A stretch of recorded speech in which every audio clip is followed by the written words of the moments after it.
Well, it's a great delight to be here in Alberta. About a week ago today, I was in Johannesburg, South Africa, where the temperature was about, on average afternoon, about 28 degrees. Hi, Dietmar.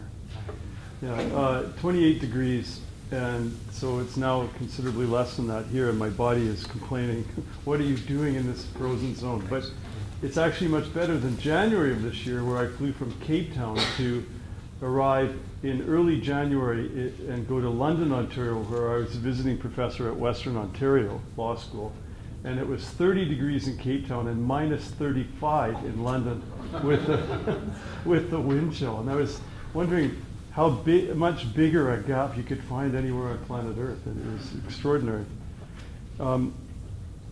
I'd like to first thank David Goa for his introduction, and also the Chester Ronning Center, of which he's the sort of guiding, one of the guiding, certainly the guiding principle and one of the guiding minds there. And it's been a joy to be affiliated with them for some years now.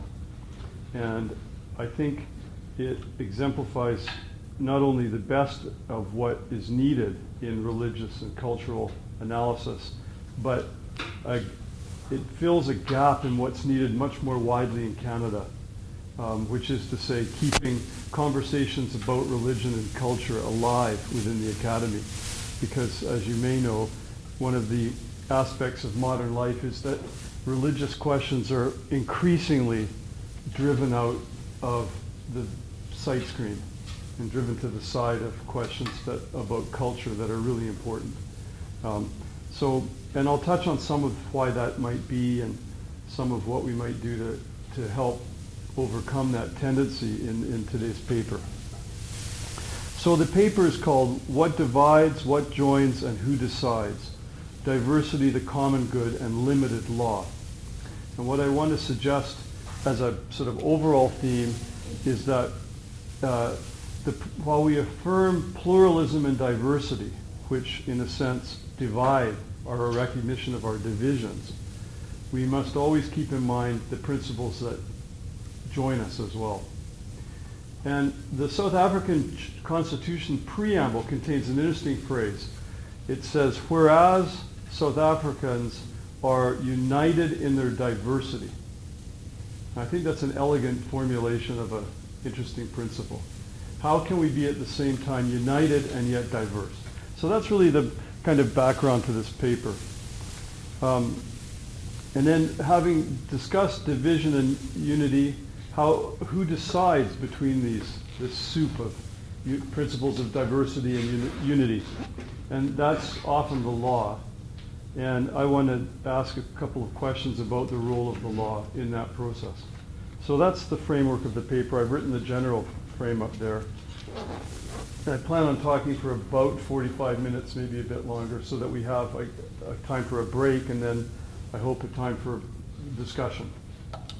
And by all means, if I say something particularly unclear as I'm proceeding, just raise your hand and stop me. I'm not going to read the paper. I think that's cruel and unusual punishment. I try to speak to the paper, so sometimes incoherence is a product of that loose engagement with the text. So it's commonplace to hear politics and law extol the importance of pluralism and diversity, as I said. Less discussed, however, but certainly important, is the idea of the common good. What do we hold together? Like all principles, it can be implicit that we have a common good, or it can be explicit. We can speak about it and then what its principles are, or we can ignore it, and we have to kind of distill from how things are progressing what those principles are. I think it's almost always better to try and make explicit the things that matter, rather than just leave them to the chance and flow of implicitness. Law, for its part, tends to mediate between what's different and what should be shared. How law is understood in relation to diversity and difference, and how we understand the limits of law, is also central to how a diverse society is protected and advanced. Dominance and control on the one hand, and privatization and marginalization of diverse beliefs on the other, threaten the appropriate but limited places for public involvement of diverse communities. Is it appropriate to draw a line between belief and conduct as a means of achieving a public rule? That's the standard approach that many people are saying should apply for cases involving religious freedom now in certain areas. For example, I don't know if any of you are familiar, and I exclude from this question those who just were at the earlier talk at the Ronning House because it was on the subject, but I don't know how many of you apart from that group have heard of the Trinity Western University case. Good. The Trinity Western case involves the attempt by an evangelical Protestant-based private university in Langley, British Columbia, to start up a law school. Many are opposing that on the ground that the covenant, that the community must be, the community covenant that must be signed by students and staff at Trinity Western is discrimination against gays and lesbians, because Trinity Western has in its community covenant a whole series of things they want people in the community to agree to, one of which relates to sexuality. But interestingly, the preclusion isn't directed to gays and lesbians, despite the fact that that's how the press has been reporting it, and many of the people in the debate have been spinning it. The provision in the covenant speaks to sexuality, sexual conduct being restricted to marriage between a man and a woman.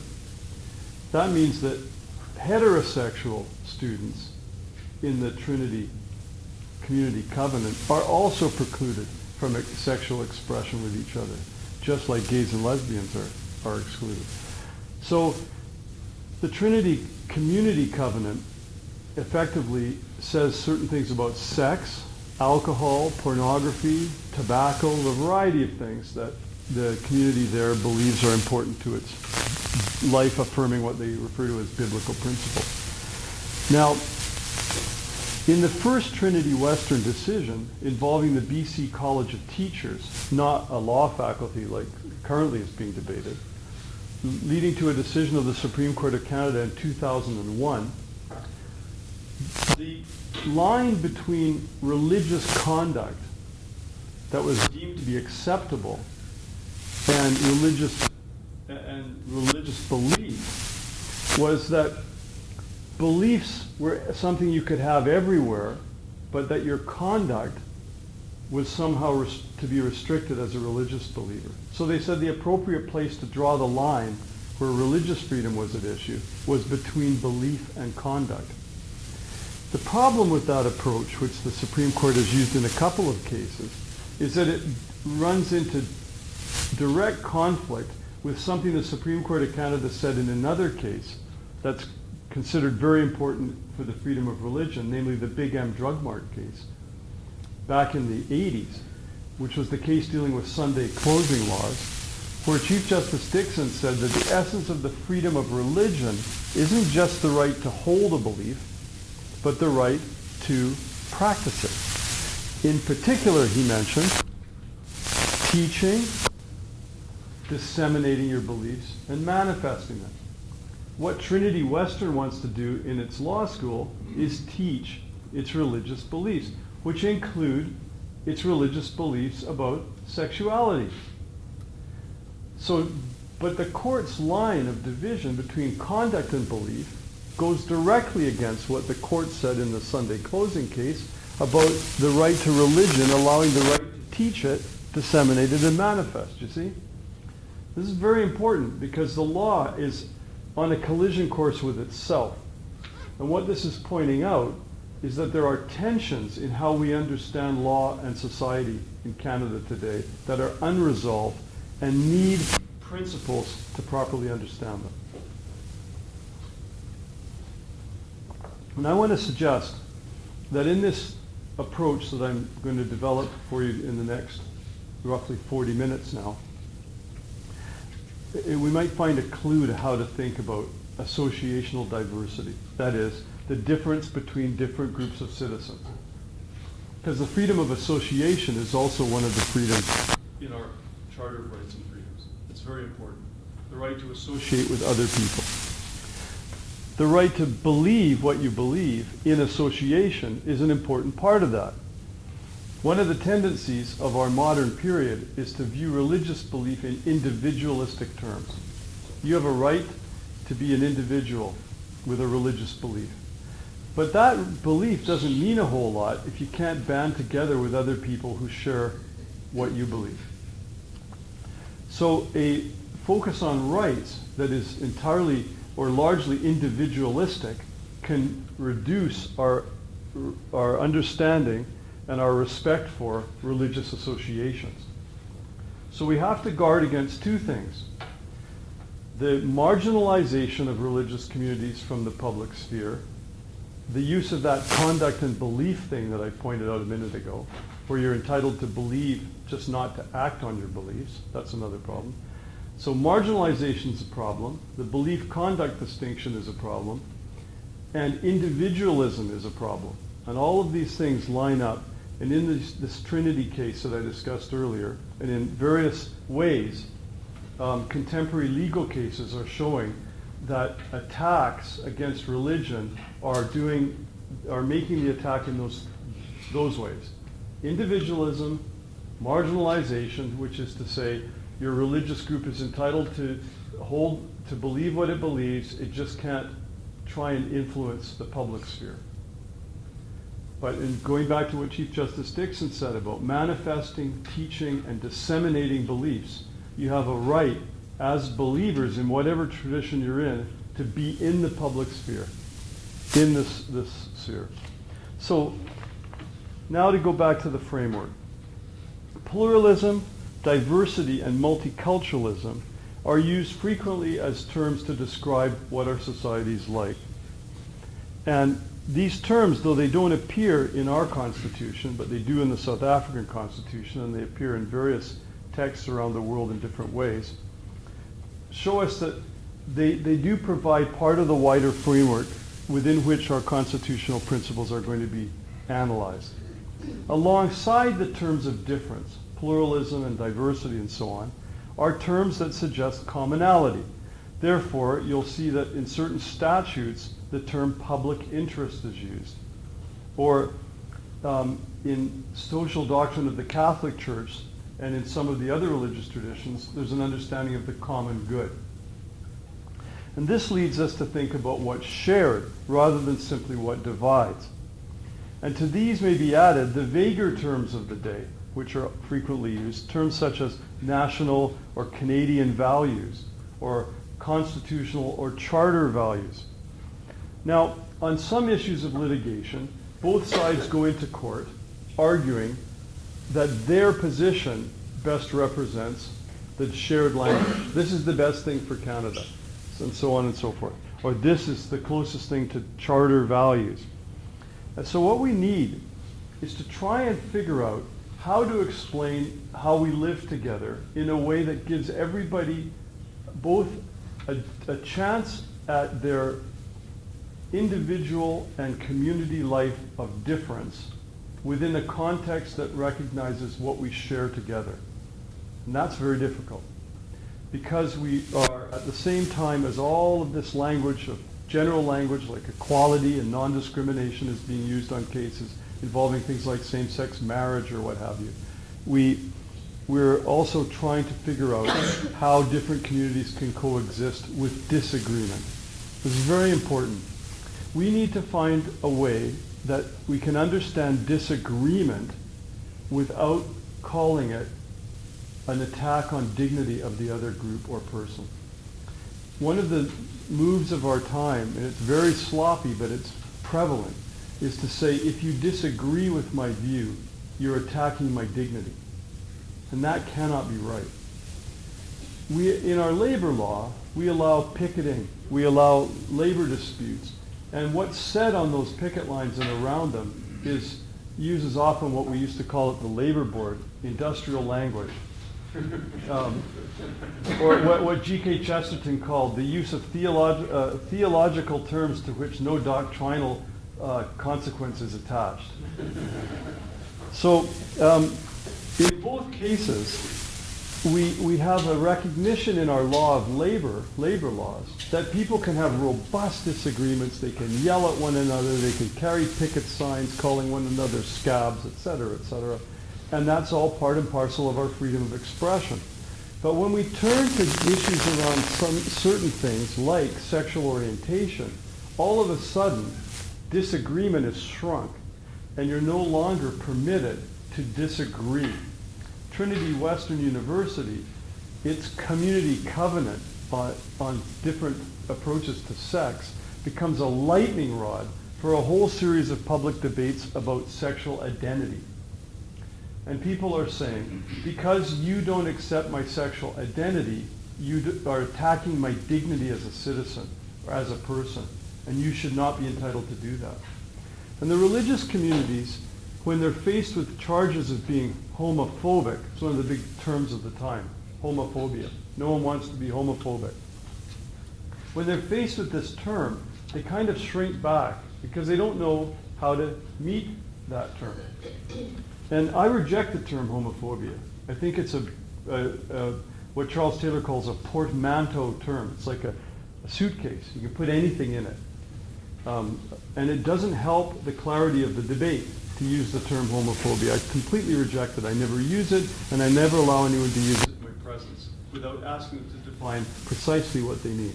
For this reason, Trinity Western University affirms a different viewpoint about human sexuality.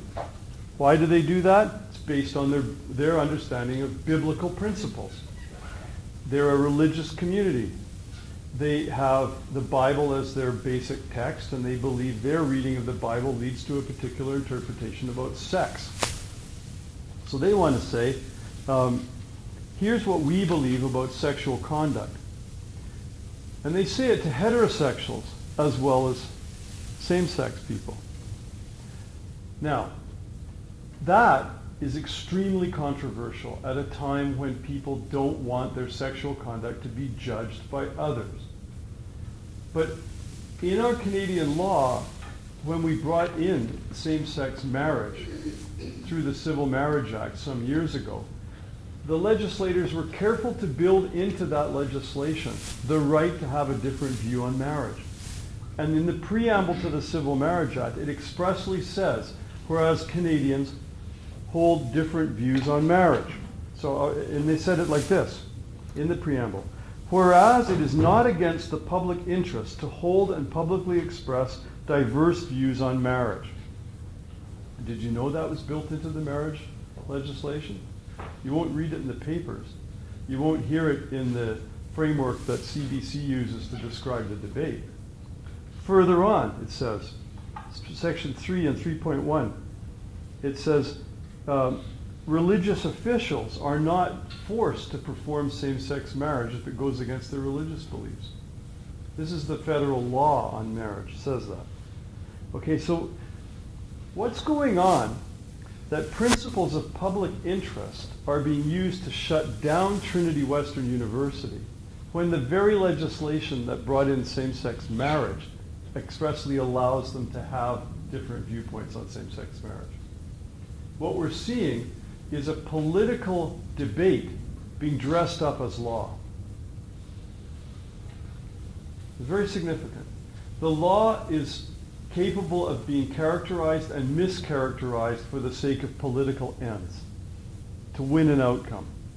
And the term homophobia is a clever term that jams together fear of the other, hatred of the other, and disagreement about sexual conduct.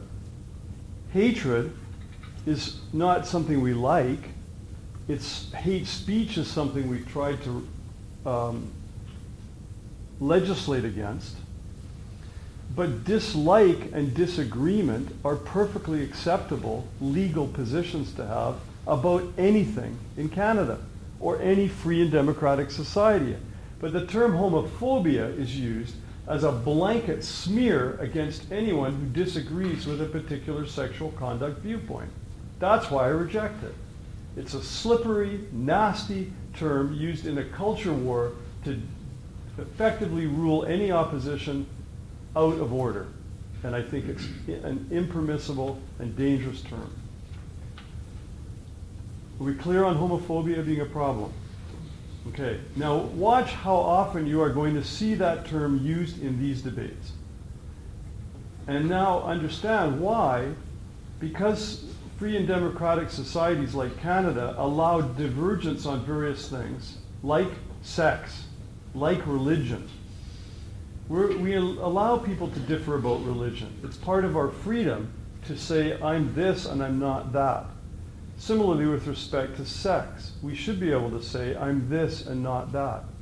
But the area of disagreement is being narrowed and narrowed and narrowed. And an interesting thing is happening. Whereas the early cases were all about granting same-sex relationships access to benefits, first of all, in which in every case they said we're not interested in marriage. It then became a challenge to marriage, in which they said we're only interested in getting access to marriage, not on criticizing your marriage, your concept of marriage.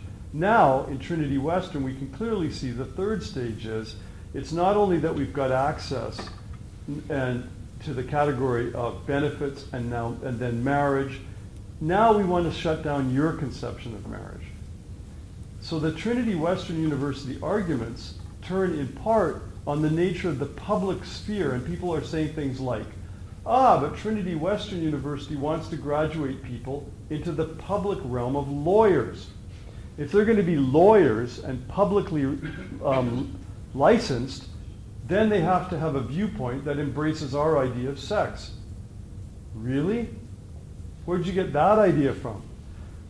In 2001, the Supreme Court of Canada, on an exactly parallel case involving education and the same university, Trinity Western University, Supreme Court of Canada rejected the BC College of Teachers trying to refuse their education program accreditation on the same arguments, involving the same covenant. Now here's the really interesting irony. The case that went to the Supreme Court of Canada involving education and the BC College of Teachers is now going to go all the way through the court process again, involving accreditation of lawyers by the legal authority under a statute, as the education authority was under a statute, with the same covenant and the same university, for no good legal reason. There's an understanding in law for people who are supposedly educated as lawyers of something called precedent. Stare decisis. Precedent is binding. The Supreme Court of Canada is the highest court in the country. Any lawyer who's been properly trained to read a statute and understand administrative law and constitutional principles should know that if it involves the same covenant, the same set of principles, the same provincial jurisdiction, it really should be governed by the same case. And that's in fact what all the legal opinions said to the benchers of the British Columbia Law Society when they last spring ruled in favor of Trinity Western getting accreditation. But oh no, that's insufficient, because some bright activist lawyers realized that they could have a referendum and overturn the benchers' decision. Notwithstanding that benchers are elected by the membership because they're older lawyers who supposedly know what the law involves. You have to be called for 10 years to be eligible as a bencher. So the benchers are elected, and they massively voted in favor of Trinity Western. And also, the body in Canada that's set up expressly to look at curriculum, teaching qualifications and facilities, library materials, and so on, called the Federation of Canadian Law Societies, it had already gone through and ticked off every box for Trinity Western and determined they had a good library, they had a good staff, they had an adequate curriculum. They recommended to the lawyers, to the British Columbia Bar, that it approve, and the benchers said, yeah, we do approve. But the activists said we want a referendum. But they had assistance. Who was the assistance from? The Canadian law deans. Because the law deans had written to the Federation of Law Societies when it was reviewing the curriculum, and they said, we as law deans are concerned about Trinity Western having this discriminatory approach to lesbian and gay students. Well, hang on. Since when did it discriminate against lesbian and gay students? I told you about the covenant. It bans sex for everybody outside of marriage, heterosexuals as well as gays and lesbians. But that's not how the law deans characterized it. These are the law deans. The deans of the Canadian law schools mischaracterized the covenant for the sake of advocacy outcomes.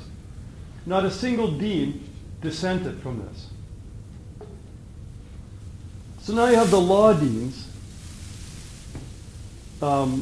lobbying the Federation of Law Societies in an extra legal way to shut down the Federation of Law Societies. Federation of Law Societies got legal opinions from top people who all said, no, that 2001 decision on education actually fits this issue about the law school. So you should approve. So Federation recommends approval. Benchers got legal opinions as well. And they also had the Federation opinions. And they decided we're going to approve. But the activists want a referendum. So we have a referendum. How does that work? Well, first of all, everybody comes out and they vote. Oh, there's one step I've missed. Prior to having the referendum, there was a meeting held at the Convention Center in Vancouver. I flew from Cape Town to be at it because I knew how significant this case was. And I don't have a dog in this fight, by the way. I'm not an evangelical Protestant. I'm not gay. And I've been involved in these issues for years as counsel for various religious groups. But I'm a real proponent of diversity. And my warning flag was well up the mast on diversity being threatened by this whole approach. But I went to the meeting, and what did I hear? I saw groups of well-intentioned people sticking rainbow stickers on you as you came in the door if you were going to vote in favor of the... long before there'd been a discussion and debate, everybody was identified as to... The microphone had in favor and against, and everybody lined up at against Trinity Western. And the average age was very young at the microphone, but a very long line. And at the other line, there was older lawyers, mostly. Except two in front of me was the president of the BC Civil Liberties Association, who happens to be a lesbian. And she stood at the microphone and says, look, I'm the president of the BC Civil Liberties Association, and I'm a lesbian. And I think Trinity Western has the right, legally, and in terms of civil liberties, to have its law school. Well, none of those arguments mattered, because the power of this argument about homophobia and acceptance and all of this bogus stuff about dignity became so dominant along the lines of the deans themselves, powered by activism, that 3/4 of the lawyers of British Columbia who voted in the biggest turnout ever for a referendum voted against Trinity Western University. And they're going to have to go through the entire process of litigation again, costing millions, to have their right to have a law school, if they even get it, because the level of confusion about the nature of the public sphere in Canada is so great, and the role of religion in relation to the public sphere. So, what has this got to do with my three divisions here? This case, Trinity Western University, is a really good example of what divides us. It isn't just ethnicity. It isn't just religion. It's also views on moral issues of the day. It's views about sexual conduct. That divides us. What joins us? Well, it's this commitment to certain principles that allow us, ironically, to disagree joins us, as well as our commitment to things like the rule of law and being part of a free and democratic society. That joins us. We're citizens in a shared enterprise. But what happens to those things if the principles of division outweigh the things that can join us? In other words, what happens if the bogus arguments of the law deans, which I don't believe for a minute were shared by all the law deans. I just don't think most of the law deans either paid attention or wanted to stand up to the gay activist law dean from Queens, Flanagan, who pushed it. The fact of the matter is, this aggressive use of a bogus term like homophobia has made our culture unbelievably susceptible to aggressive takeovers by activist groups who don't really respect diversity and pluralism, who are using the language of diversity to affect homogeneity, the language of equality to affect inequality, and the language of non-discrimination to affect discrimination. That's what's going on in Canada. So we're in real trouble, ladies and gentlemen. And we're in trouble in part because we have failed to attend to the principles of ordered society that guarantee difference as well as commonality. Religious associations in particular are now in the gunsight of these contemporary aggressive moves.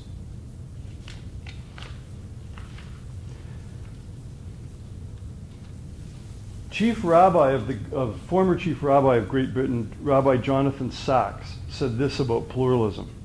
Pluralism is a form of hope because it is founded in the understanding that precisely because we are different, each of us has something unique to contribute to the shared project of which we are a part.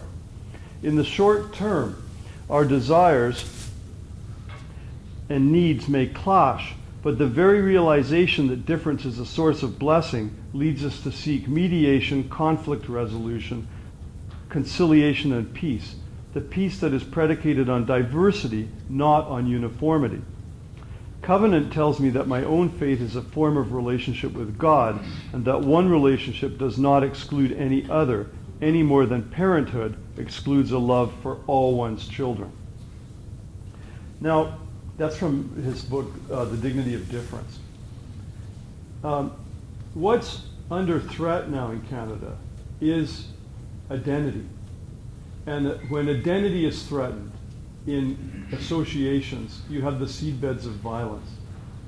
Where there is no religious liberty in the world, that's where you have violence. There's a lot of work being done out of the Pew Foundation in the States by people like Brian Grimm, who have spelled out what they call two cycles. The cycle of religious violence and the cycle of religious liberty. And the religious violence cycle is where you don't have religious freedom. Where you have religious freedom, you have better rights for women, you have lower civic violence and conflict. And what we're seeing in Canada is the ever increasing pressure on religious associations to toe a particular line in matters where there's no right to do that. It's one thing to say, we're not going to allow religious activity that leads to things like female genital mutilation, where we all agree it should be banned, or racism, where we agree it should have no real public place. But it's quite another to say we're going to ban or restrict religious projects like Trinity Western University because they have a divergent view on sexuality. As I read you, whereas Canadians have different views of marriage. That's what this issue at Trinity Western is about, the view you have of marriage. Trinity says sex is for being inside marriage. All the gay activists say, no, sex is wherever we want it to be recognized. And we want it to be recognized everywhere. Because they have a moral viewpoint on sexuality they want everyone else to share. They're civic totalists. They're like religious fundamentalists that want everybody to believe their own religion. And they're equally as obnoxious to a culture that's supposed to embrace diversity. So I think we have to pay attention to these obnoxious activists, even if they're law deans. Because what's happening is they're gradually dominating the discourse in Canada and twisting how we think about our common life together. So the second part, what do we mean by the common good? The common good is really best understood as being the sum total of social conditions which allow people, either as groups or individuals, to reach their fulfillment more fully and easily. The common good concerns the life of all. It calls for prudence from each, and even more from those who exercise the office of authority. It consists of three essential elements. First, the common good presupposes respect for persons as such. Second, the common good requires the social well-being and development of the group itself. It's the proper function of authority to arbitrate in the name of the common good between various particular interests, but it should make accessible to each what's needed for them to lead truly human lives: food, clothing, health, work, education and culture, suitable information, the right to establish a family, and so on. And finally, the common good requires peace. That is, the stability and security of a just order. It presupposes that authority should ensure by morally acceptable means the security of society and its members. Okay. Again, Rabbi Sachs observes the difference between notions of the self as an unencumbered rights-affirming individual, the standard liberal sense of the individual, and the religious insight about the nature of the person. Sachs says this about the religious insight. Members and citizens alone cannot sustain themselves by themselves, let alone establish a framework of collaborative action and collective grace. Covenants exist because we are different and seek to preserve that difference even as we come together to bring our several gifts to serve the common good. The courts and the legislatures vested in their legal and their governing ways of preserving and enhancing the common good must pay attention to associational diversity. They must preserve the diversity of associations, like Trinity Western. Trinity Western's associational freedom is at risk of being abolished under bogus conceptions of dignity. That kind of move is going to go right through society if we allow it, because all kinds of religious groups have different views about sex that they teach. And if all those different views about sex that are in theory allowed are now deemed to be outside the public sphere and outside the common good, you're going to see increasing pressure on charities and on religious schools to be abolished.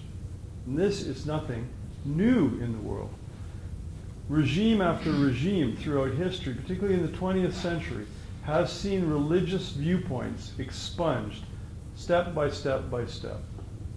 What was happening in Quebec with the Charter of Values, with the attempt to deprive religious Canadians of their right to wear veils or kippas if you're Jewish, or turbans if you're a Sikh.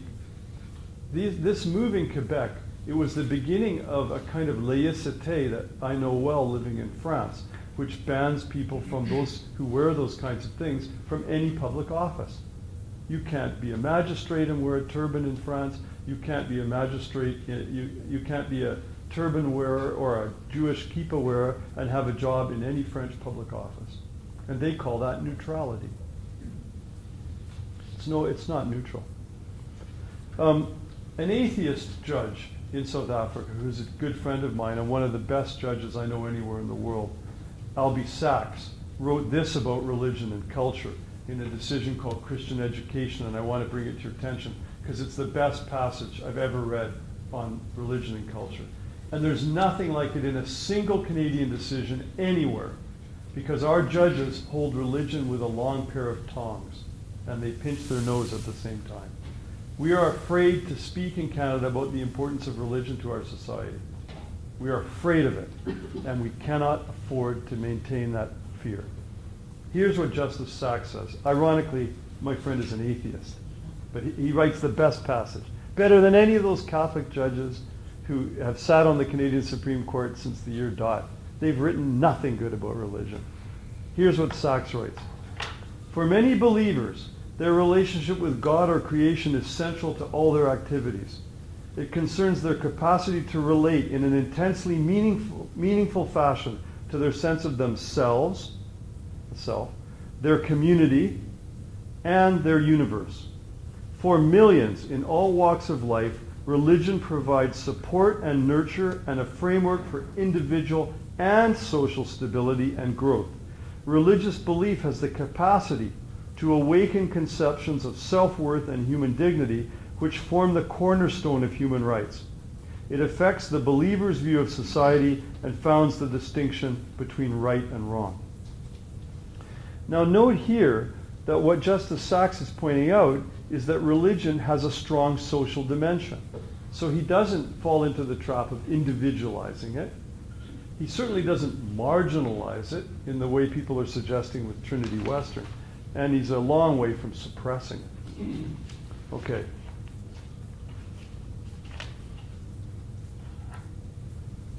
So, we've got the common good. The common good also needs to contain our understanding of civic virtues, what used to be called civics education, or what we might understand as the principles we share about virtue, whether we're religious or non-religious. And it would be things, what are the virtues? The virtues are principles that are understood to be true about human beings. And we evaluate ourselves in relation to them. They're not things we create. Now, what are values? They're things we want, that we choose, and that often many people think we make. They're the things we want. A virtue is different. It's not something we necessarily want, it's something that is. And we learn to conform ourselves to it.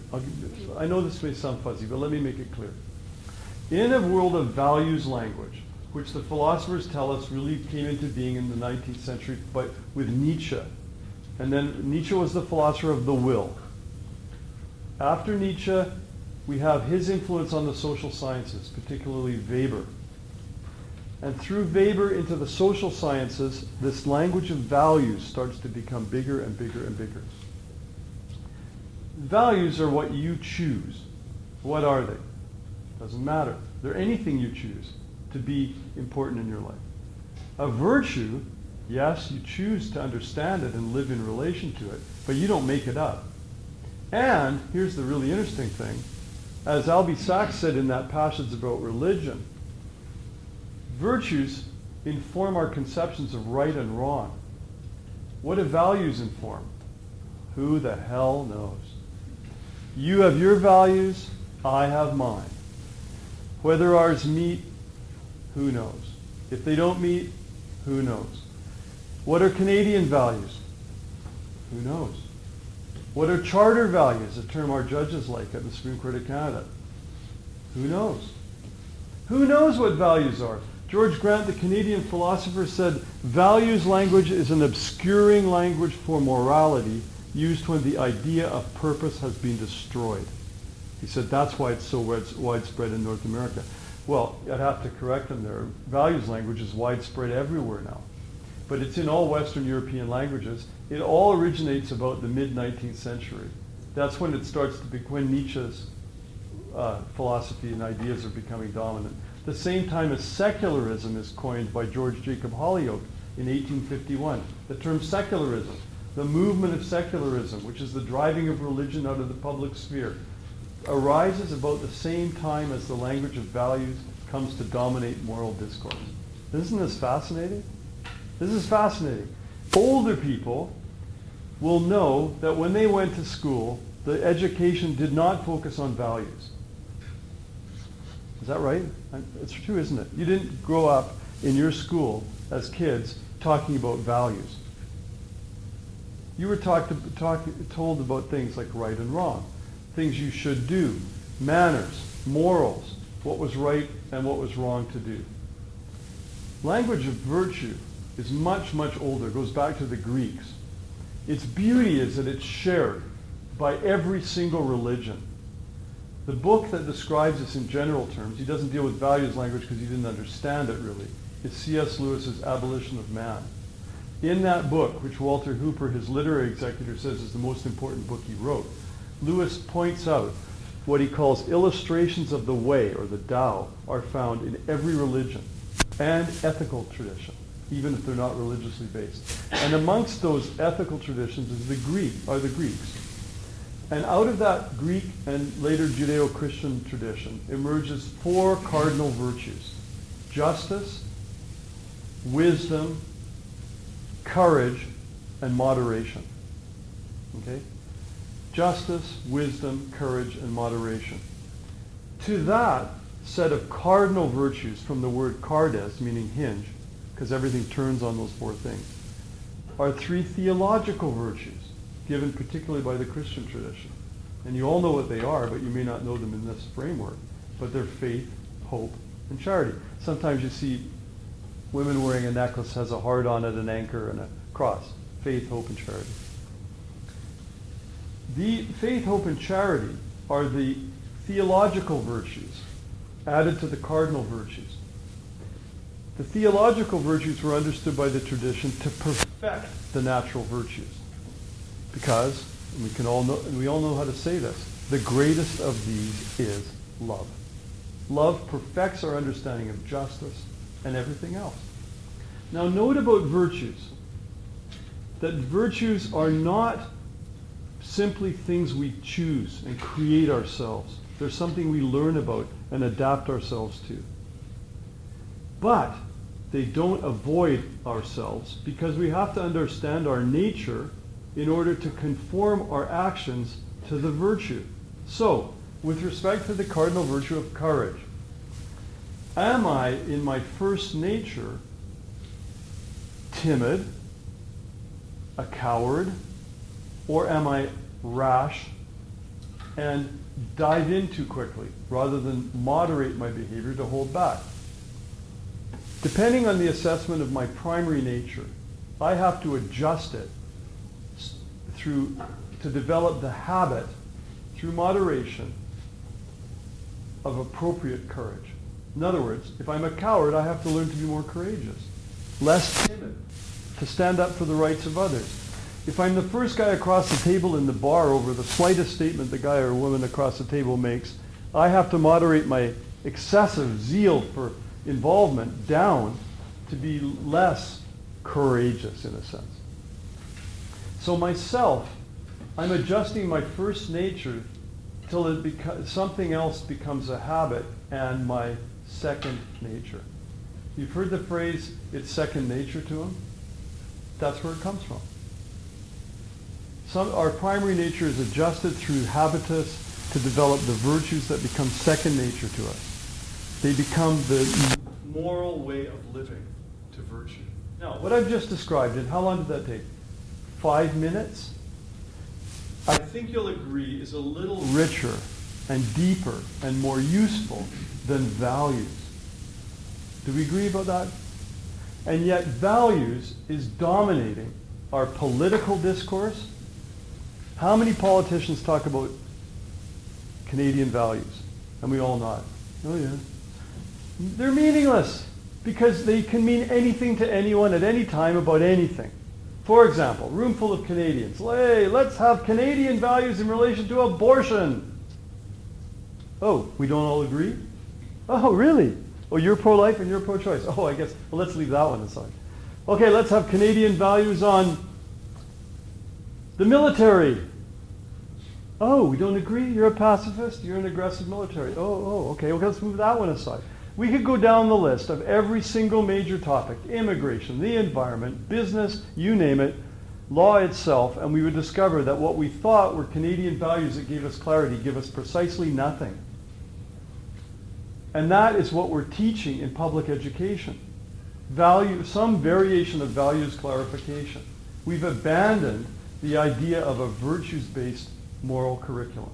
And the result is chaos. The result is we live in a culture that is set to full drift ahead. That's where our setting is on our ship of state. Full drift ahead. Our political discourse is largely meaningless because it's rooted in values. Our legal discourse is largely meaningless because it's rooted in charter values. Everywhere values comes, it obscures, as George Grant said, because it gives us the illusion that we haven't lost the idea of shared purpose. And we have lost the idea of shared purpose. Except in the associations that Albie Sachs talks about. What does he say? Religions help us understand. It affects the believer's view of society and founds the distinction between right and wrong. However, ladies and gentlemen, the religions aren't speaking about Christian values. Because guess what? If our theology is now articulated in terms of values, we've drunk the Kool-Aid along with everyone else. And the religious communities are speaking the same BS that the politicians are speaking, the lawyers are speaking, and every elite group is speaking, because our rich language has become corrupted at its base. That's the problem. We've lost our sense not only of individual purpose in relation to meaningful conceptions of virtue, but our community purposes. there's no civic virtues education because we don't know the content of it anymore. We may bump into it in the hall, like there's been a power failure and you are trying to get out and you hit someone. Oh, what's this? That's my timer.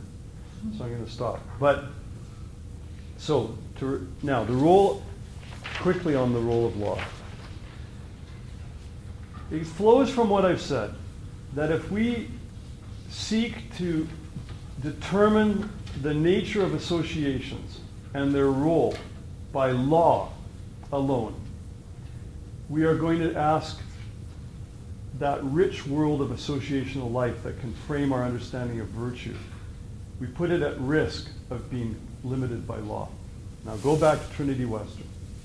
If the judges don't understand the importance of diversity and associational life, if they buy the arguments of equality and non-discrimination and dignity of the person that's been spun very carefully to them, but wrongly, in a way that diminishes or even abolishes the right of an association like Trinity to have its own approach to things, law will have been used to cut off the very branch it sits on. Because justice is one of the cardinal virtues.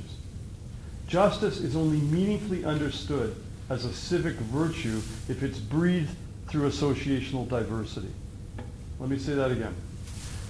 Justice is only meaningfully understood if it's lived through associational life. Idealistic conceptions of vague terms like equality, disconnected from how we actually live in human communities, is a destructive thing. It doesn't help us, it hurts us. And the problem with a lot of charter jurisprudence and a lot of contemporary political language is that it fails to pay attention to associational difference and the fact that groups of human beings are doing incredible things in their associations that cannot be done by government. I was counsel a few years ago on a case called Christian Horizons. I was retained by the Catholic Bishops of Ontario. What was at issue was whether 29 charitable agencies in Toronto would continue to be enabled to do their work in a Catholic way. Because the Human Rights Tribunal determined that you could only get the right of religious exemption protection under human rights legislation if you restricted your actions to your own community. In other words, Catholics could only serve Catholics. Baptists could only serve Baptists, etc., etc. And the Cardinal Bishop of Toronto said to me, Iain, that's antithetical to our understanding of mission.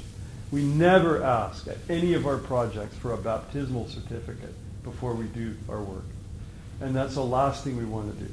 We do not want to be limited to serving Catholics. We're not about that.